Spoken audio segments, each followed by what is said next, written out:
Hey, we'd like to welcome everybody to Go Hills TV. They all left. This is the post-coaches interview after the big victory, 47-5 win. So I apologize. I said 48-5 earlier. It was 48-5, but apparently we had a team point taken away that I missed at 133 pounds when Squirrel did a victory dance or whatever it was that he got a team point taken away. Overall tonight, Coach, it was a big victory. You won 9 out of 10 matches. I thought maybe our performance was better than the last time we had a little post-interview conversation. But I think you still got work to do. You have 5 weeks, and you're going to be at Nationals. We're in Mason City in 2 weeks for regionals. And so what are the expectations for Indian Hills moving forward? And if we look at tonight, we understand it's not your full lineup. But I do have to say right out before I forget, I'll tell you what, I think you got a special kid right there in Jaden Lee at 125 pounds. He's going to be good. He's going to be good. He needs to put on a little weight. Yeah, he's small, but he's a year out or so, and once he grows into the weight class, he's going to be really good. But, I enjoy giving him opportunities just because we know what he's going to be eventually for us. So. But, as a former coach, you want kids pulling the trigger, scoring points at the end of matches. I thought we did that a little bit better than we did last week. I think you still have some work to do in some certain areas. And anybody that's listening understands the sport of wrestling. This is a lot of people say 90% mental. It's about 99% mental when you get to this time of the year. Yeah. The essentials are given. The technique's the technique. The wrestler's going to wrestle the way that they wrestle, but it's 99% mental.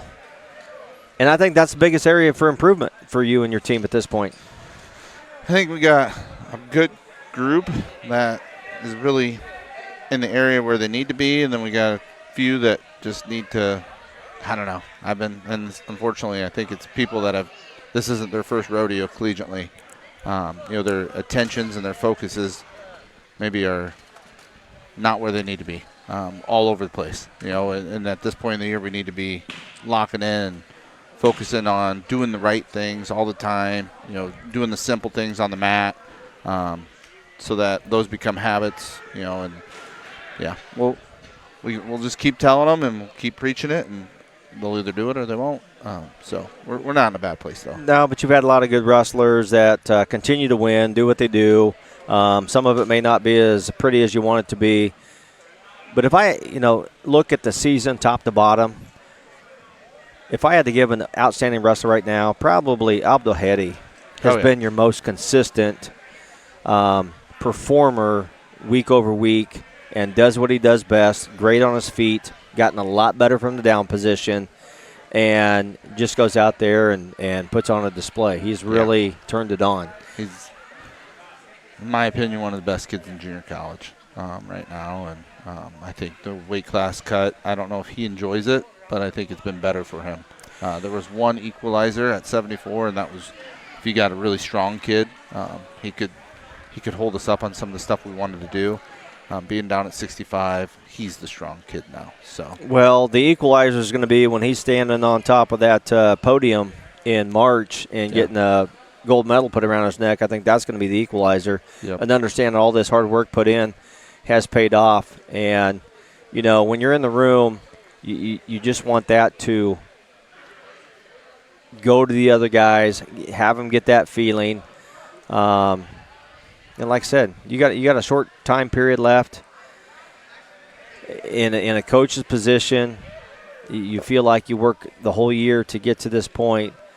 But there's also a point where, as a coach, you got to say, it's kind of, I've done what I can do. It's kind of out of my hands. Yeah, no, it's, and honestly, a lot of our workouts will go to that. It'll be more focused on them and what they need. Obviously, we're going to work on, some technical things that we're seeing, but overall, the conditioning and all that stuff's been done. We'll just maintain it and continue to work hard, but yeah, it's the ball's in their court now, and what do you have to do to be ready come March? Well, Coach, we wish you the best of luck. I'm sure you probably got to go in there and maybe be a little nicer on them than you was last week. Maybe I don't know. Maybe if they need to be on them. I would be Cole Spree's 100% supporter on whether the boys deserve what they get, but from just a coaching perspective, sometimes the harder you are on them, the more they listen. If you're softer on them, then they pat themselves on the back too much and don't take much out of it. So everybody here listening on Go Hills knows that you're going to have everybody ready. And as me and Coach Carson was talking about, and it's a long ways away, so I'm not going to jinx anything, whatever. But how cool would it be to possibly go in, and as we were the first team ever to be both girls and women's national titles, to be able to have the opportunity to do it back-to-back would be just a phenomenal statement to the JUCO sport of wrestling, and continue to build on what you've built here. The girls can build on what they've built on and just keep things rolling. Yeah. Nope. We'll just keep doing what we do, and, ultimately, we can only control us, and hopefully we can have us where we need to be come March. So, well, Coach, good job. The only thing I'm going to disappoint you with, I think Coach Wynn got the best dressed coach of the night. He looks a little bit sharper. If he had a pair of black shoes on versus the brown, he's younger. Would have been a little bit better, but fit. a little less gray in the beard. But I can't fit complain. into the clothes that he fits in. I got to shop at a different store. And a little less gray, but you know what? Maybe you had your opportunity to take those, back when you were younger. But now we appreciate everything that you do for this sport, Centerville. Appreciate you being here, and we're just glad to have you be a part of Go Hills Wrestling and keep the momentum going. Good luck to you the rest of the year. Appreciate it. Thanks, Coach. Yep. Bye. So we'll take a short break here at Go Hills TV. We'll be right back here with Darren Carson and Coach Wynn on the women's side, and we appreciate everybody tuning in. Thank you for supporting Go Hills. Thank you for supporting Indian Hills men's and women's wrestling. We appreciate it.